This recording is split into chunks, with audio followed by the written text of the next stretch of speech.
the top three Sure. tips you would like to share to the audience. Your three tips that you would like to bring forth.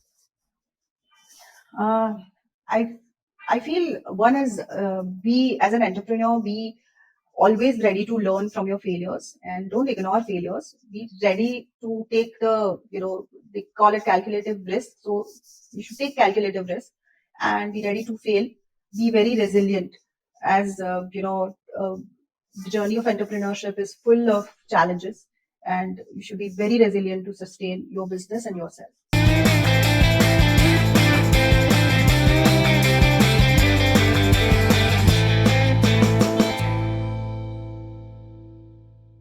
Hi, welcome to another episode of the OriginBluy Podcast. Today, I am extremely delighted. I'm delighted because I have Neeja along with me.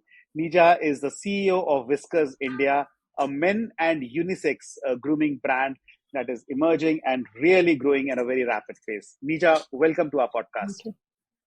Thank you so much, Vivek. Thank you.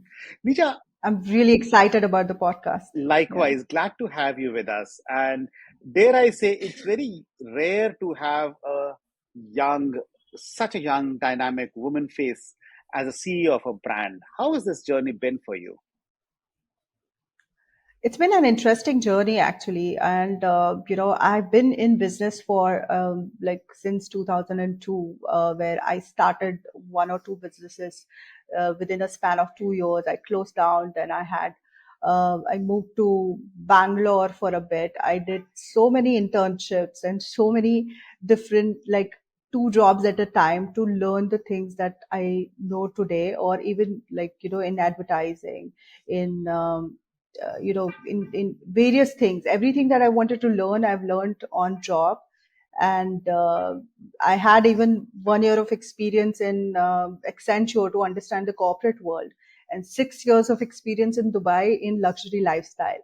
So, which was again in itself, I think everything added up to, I think it was all preparing me for the role, because I always believe, that everything that is happening to you is happening for a reason.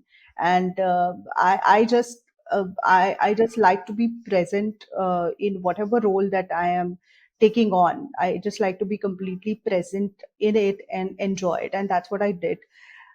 Into 2020, when I took up the role at Whiskers, we were a very, like you can call us local brand, a homegrown brand, which was in Ahmedabad, which was, the idea was conceived by my husband, Akash Goswami, who's the founder of Whiskers. And he had around 4 or 5 products, and they were trying to do all sorts of research of the market trends and everything. When I joined, we did not know they did not know that we will take it national in a year's time.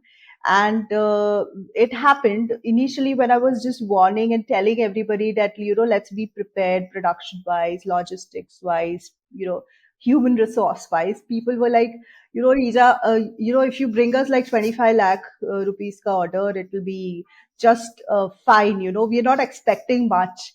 And I had given them a commitment of 1.7 CR, to hoga hi hoga, and it was year end already.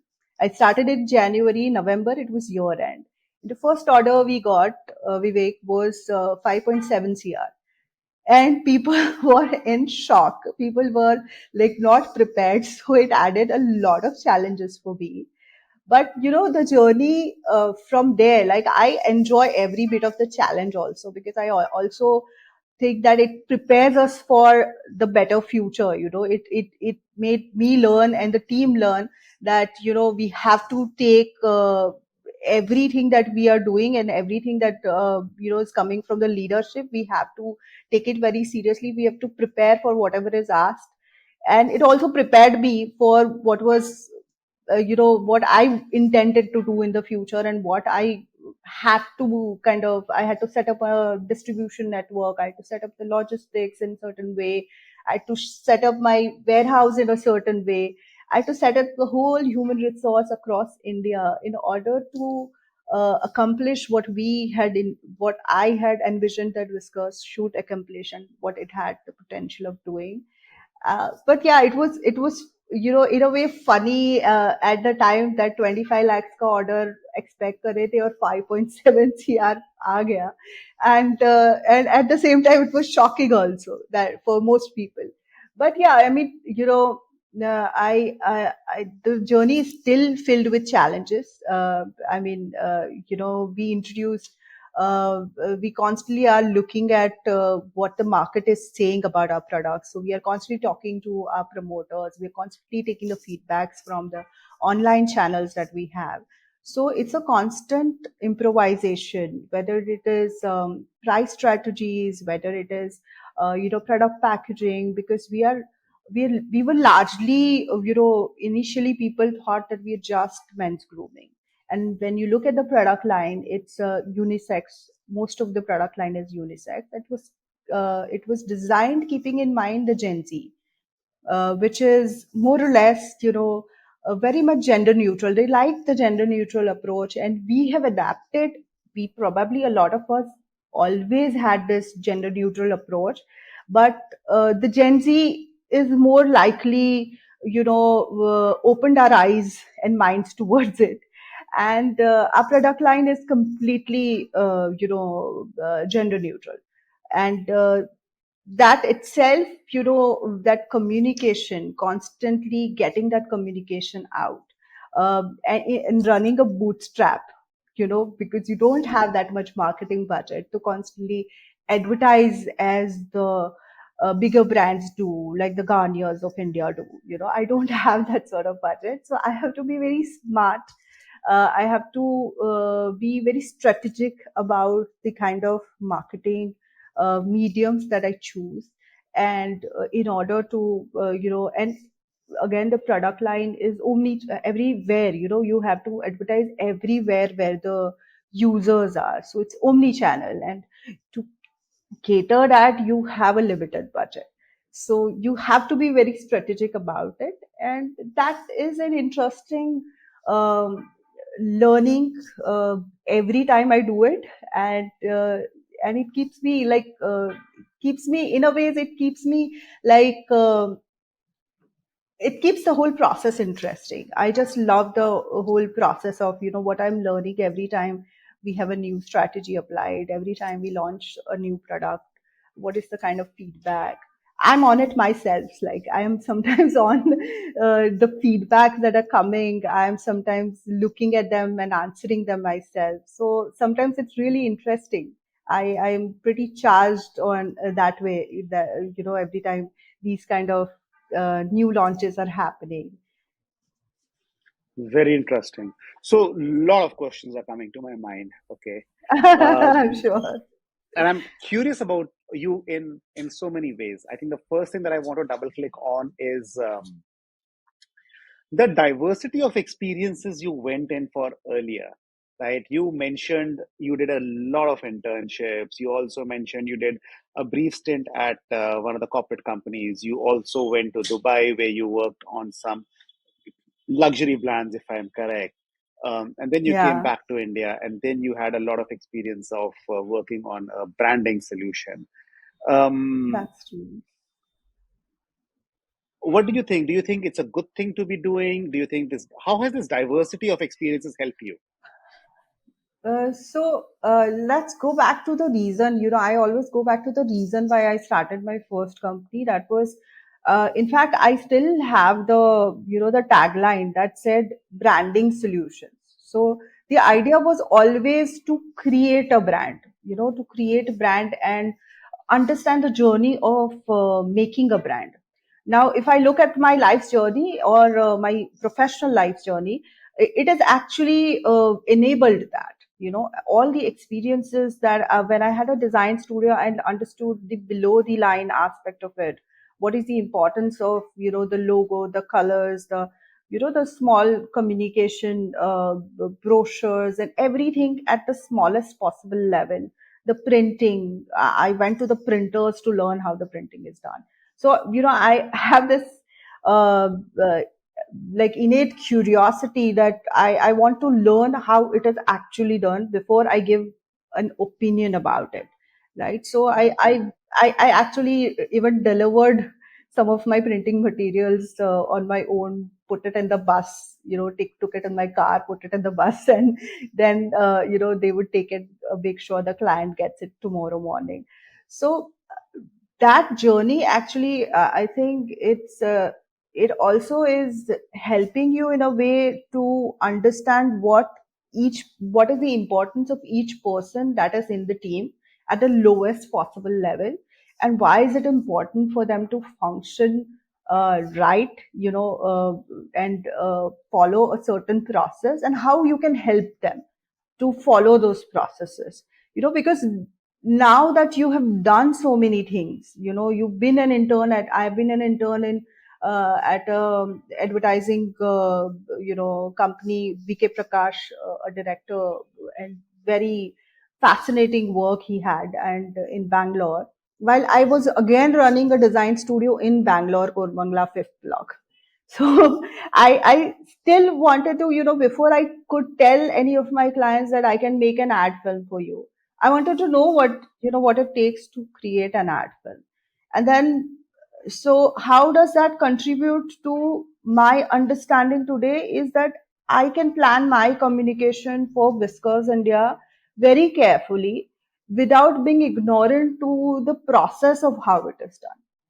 So that is kind of, I don't throw just an attitude of a CEO to anybody without understanding that, why their work is important, why I want them to do, I have a reason why I want them to do certain things in a certain way, and what is the end result expected, and how it can be achieved.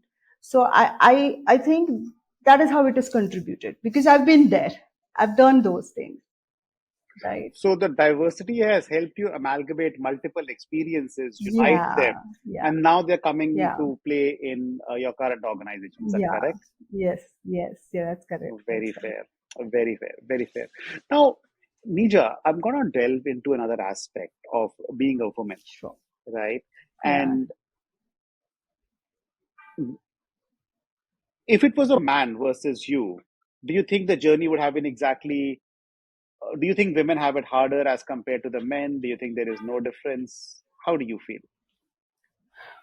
So, as far as when I was running an advertising agency, which is still on, and largely run by women in my team, the advertising agency.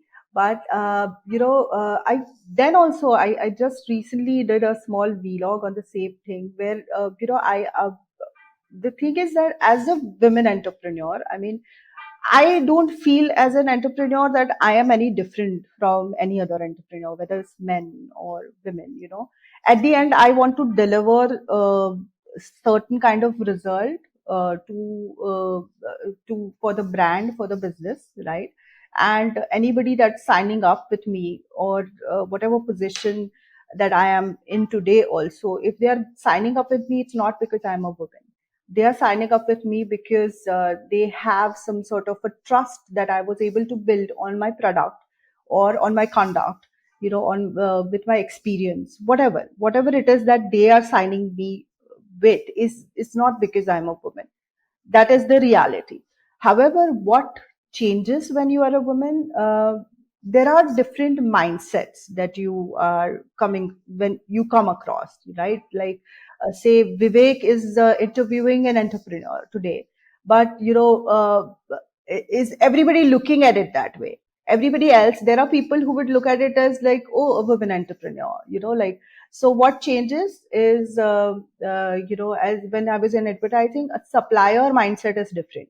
So suppliers would think that, अरे लड़की है तो कल उठ के उसने बंद कर दिया, कल उसके हस्बैंड की कहीं पोस्टिंग हो गई, या for whatever reasons that they have this apprehension that she is not taking it seriously, or this might be just a stint for her, right? So they are not completely like trusting you from the beginning.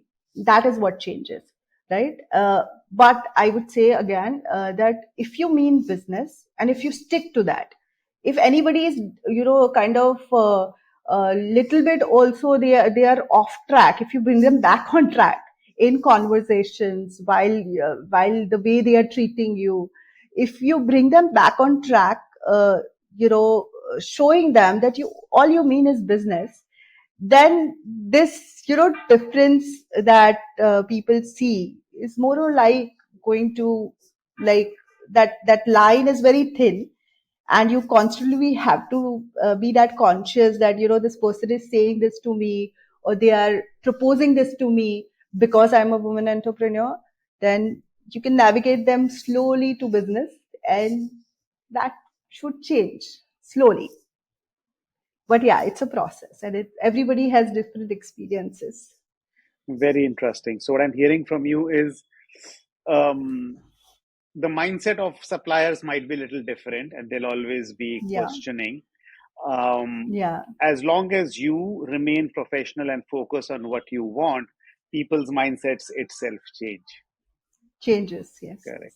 And you brought out a wonderful example where your company was just looking for a 25 lakhs kind of an order, and you converted that to a 5.75 CR order. How did that happen? That's such a story, right? So yeah, I mean, it sounds like. See, I think again, what I believe is that I give my 100% while I am pitching the brand, and the most important thing is while you are selling yourself or selling your brand is your belief in it, right? How sure you are about it, uh, how uh, how deeply you are diving into the market before presenting the brand. See, everybody, whatever I make, I should feel, generally ऐसा होगा कि I like what I have made, whether it is a painting, whether it's a sketch, or whether it's a brand that I'm creating. Anything, I am attached to it. But without that attachment also, if you are able to rationally present it to somebody, if you are rationally able to present, especially with corporates, if you are presenting them with a mutual benefit, you know, where is the benefit of a corporate signing up with a new brand? You know, why should they sign up with you? If you have those answers right, and if you have studied the market enough to kind of present them, and with the confidence that you present them. Like I remember one of the meetings that I had with a big corporate chain, and they told me that, you know, I told them that all I want, I'm here today to meet you just because I want कि जहां जहां पे मेरी inventory पड़ी है, wherever, you know, my attention is not there, you tell me that यहाँ इतनी inventory पड़ी and I'll help you liquidate it. So they were like, कि ma'am, nobody tells us these things, you know, brands don't come and tell us these things कि you know, हम आपको help करेंगे liquidate करने के लिए. At one point in time, I told them that I'll give you 100 promoters if you need, because all those promoters are like, so they were like, what 100 promoters? कहाँ से कैसे?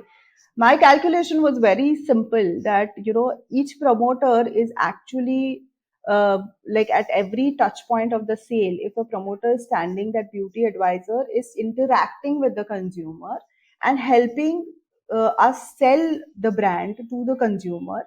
At the same time, it's increasing the confidence of a retailer कि you know the brand is with us, सिर्फ माल देके भाग नहीं गए you know, like that inventory. Most of the time in retail, what happens for visibility, there are brands that will just give them the material and they'll never show up. So when you do that, you're losing the confidence of the retailers.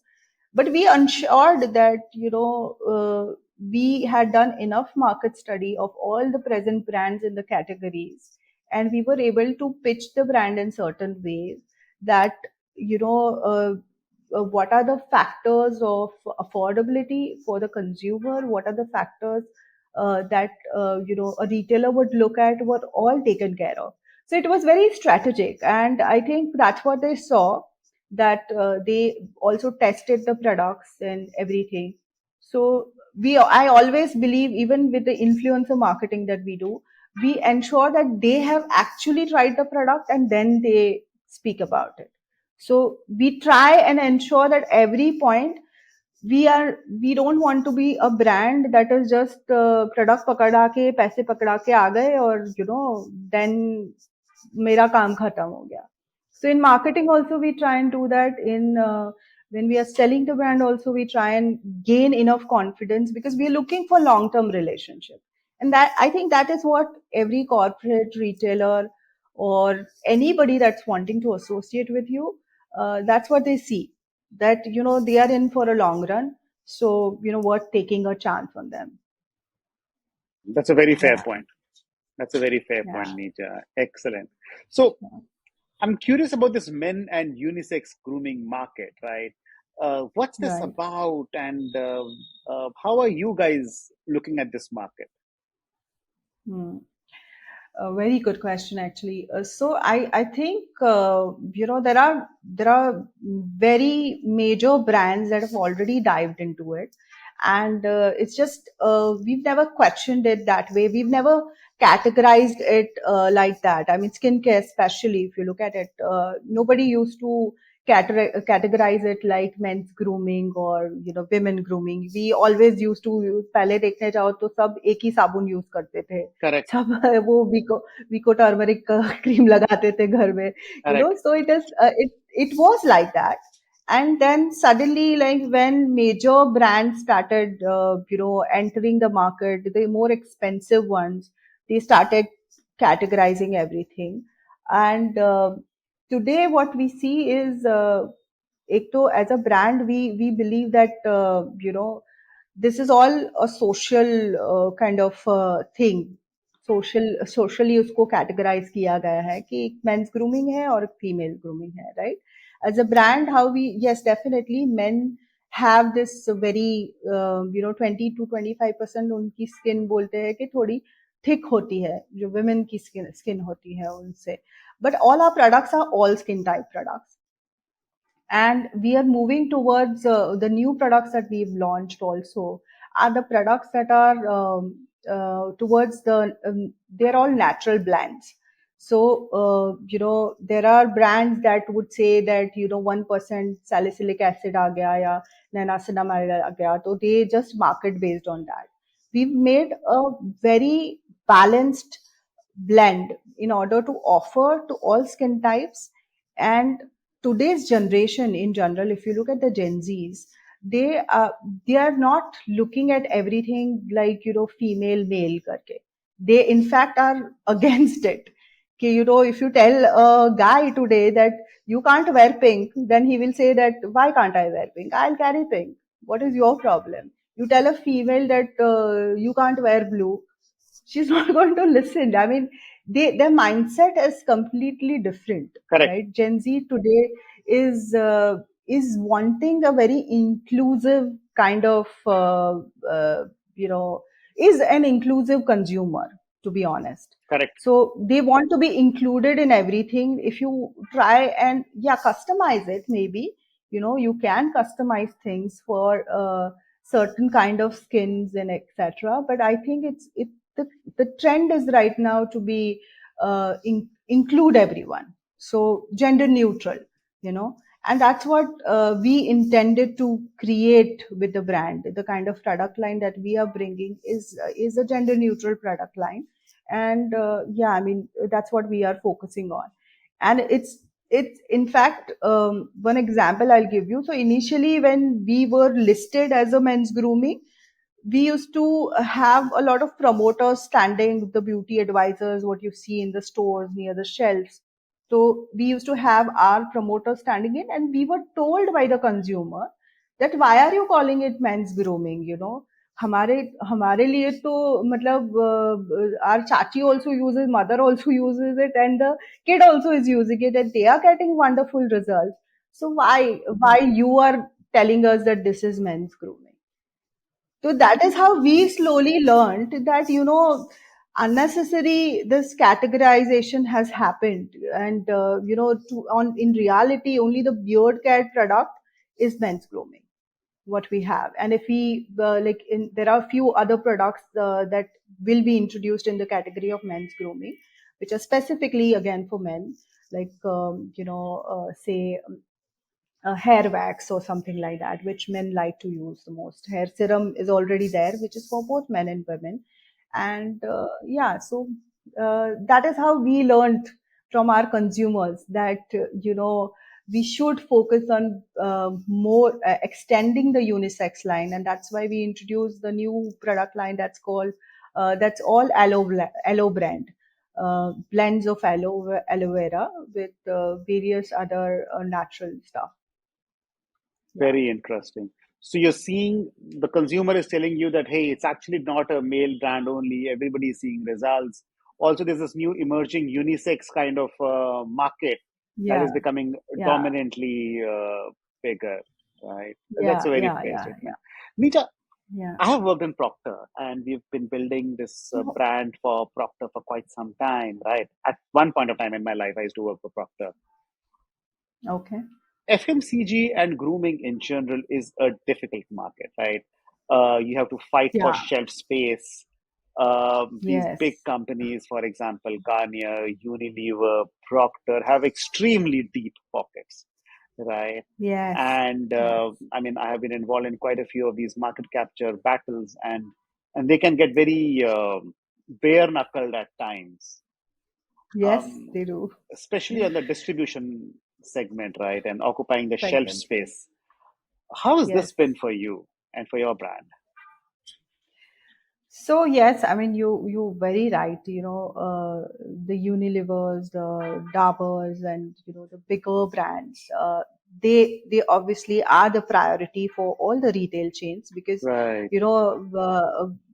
I mean they occupy majority or 60 to 70% of the shelf space if you combine two names only. correct. Then I mean so obviously they are going to have certain power on the retailer. And there were times when, I'll not name the chain or anything, but there was a time when we did uh, a summer mela or something like that was happening, and we participated in that. And our team was very active on the floors of the chain, and it was like we had so many promoters and prominent chains that and the product line, the deodorants, was so visible everywhere, and it was newly introduced that we started getting calls from the like the heads of the chain, that certain brand is asking that who are the people behind this. So why are you're getting attention in a good and bad way of other brands?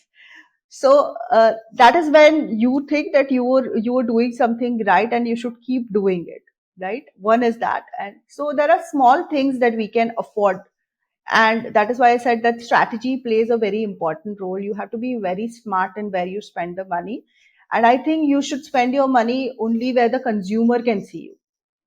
Usually I think in my experience of an ad agency, like what I see usually is the brand owners, they sometimes do things because they like to see their brand in a certain, with a certain event, as a sponsor of a certain event, and do this and do that because they always imagine themselves to do that. But that's not important. I think what is important is what where is your consumer, and how you can help your offline, if you're doing offline business, then how you can help your offline team to get the visibility that they can encash on. And if your focus is there, then you will end up taking the right decisions, and again you will still have the budget crunch because you're still a bootstrap. So you have to be smart in like letting go of what is not going to give you as much result, and investing in what is going to give you immediate results. But it is still a process. So, you might still fail, you might still but you will still learn, so that's fine. Very Yeah. interesting. Thank you so much for sharing.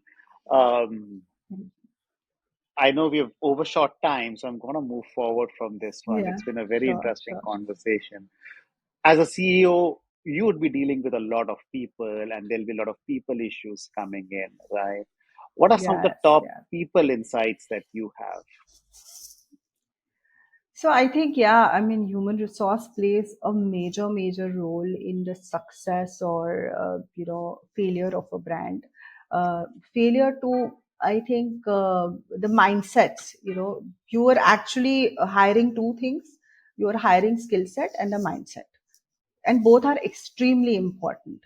And again, it is important that all the people that you hire have the right kind of attitude towards the changing environment and towards new systems. So whenever for a company like ours, when we started, we had a lot of processes that were manual, and then suddenly new systems were applied, because when you grow, you have to unify things. Like you want to control everything, you want the access of everything, like inventory access. You have to have a software for tracking people that are on ground. You need a software for making sure that you have the right kind of reports to and right kind of feedback, right? And I used to face a lot of resistance, because people are, the comfort is, like they say, is the biggest enemy. So whether it is my comfort or it's the people's comfort, and the first thing that you disrupt when you bring a new system is comfort. So that kind of brings in a lot of resistance, and it's not just my learning. I'm sure all the major companies, whenever they bring in new systems, whenever there's a new person that you hire in the hierarchy, you are disrupting everything, because now they are so comfortable, like speaking to me directly. They don't want to like speak to the VP, or they don't want to speak to the the regional manager or whatever. So at every point in time, I think this is going to happen. Whenever you are growing, new systems are going to disrupt comfort. And what is important is that at every time, wherever possible, uh, when you hire the right kind of attitude in people, like right mindsets. So you ask them the questions that are most uncomfortable. I had heard Simon Sinek once say that the first thing that he does in the interview is ask them that what is one thing that you think that I should not know. And if we get that out of the way, then most of the things are like, because people tend to when I want to get a job done, I'm almost always hiding the things that I think are going to prevent me from getting a job, and that attitude itself is a bad attitude. If you And it's expected of leaders to be transparent, and it should be expected of the employees should be to be transparent. Then we can build that trust. And also, I would say that whenever you are planning to bring in systems, you should constantly prepare the team, give them a little heads up before time. By the time you still reach the stage where the systems are changed, or so there's something new that is happening, it the resistance will be still there, but it will be lesser. So yeah, that's my learning on people and people skills. Yeah. So I love the fact that you say that we hire for skill set and mindset, and very Yes. important to make sure that we ask a certain set of right questions to judge the mindset of people. Is that correct?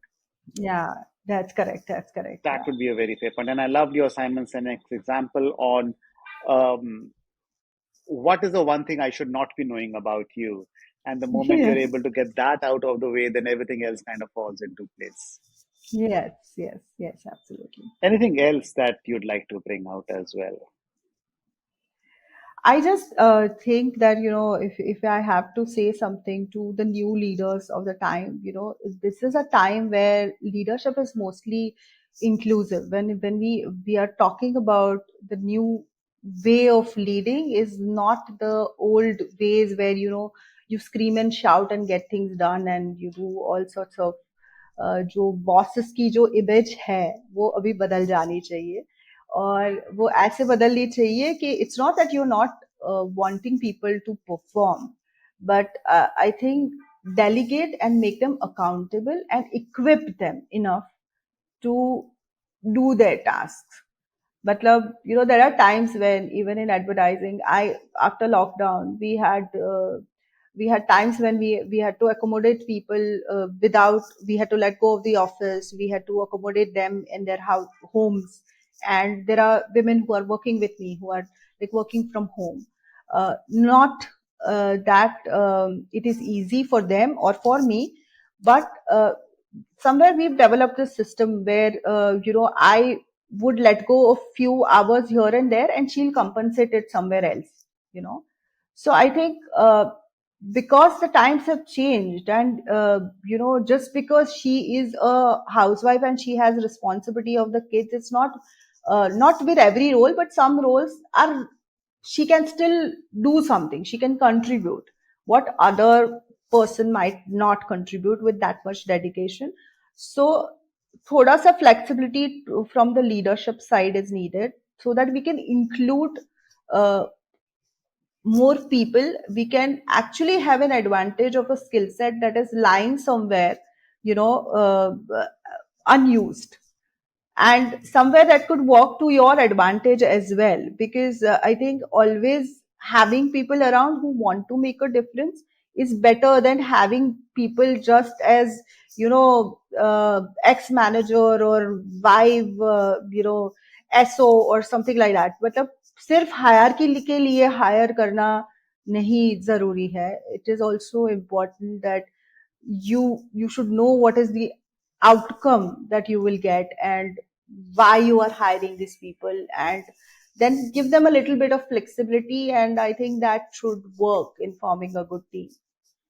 I think that's a great one. So Thank it you. is better to have people who are more productive and outcome focused than just have a person Yes, come to the office, yes, and what purpose is that yes, solving? yes, So important to allow actually, flexibility, important to allow freedom so that people can bring their best forth into the organization.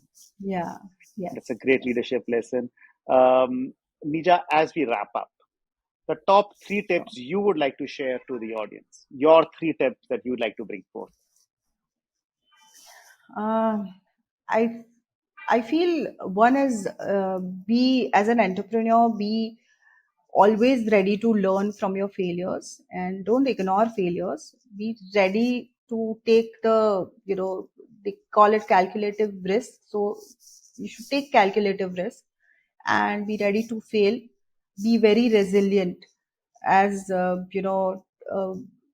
journey of entrepreneurship is full of challenges, and you should be very resilient to sustain your business and yourself. Yeah. Excellent. Learn, be ready to fail, and be resilient would be the three tips that you'd love Yes. to share with your Yes. audience. Nija, Yes. thank you very much. Yeah. It's been such a pleasure to have you. It's been a delight to Thank you speak so to you much, today. Vivek. Thank you so much, Vivek. Appreciate it.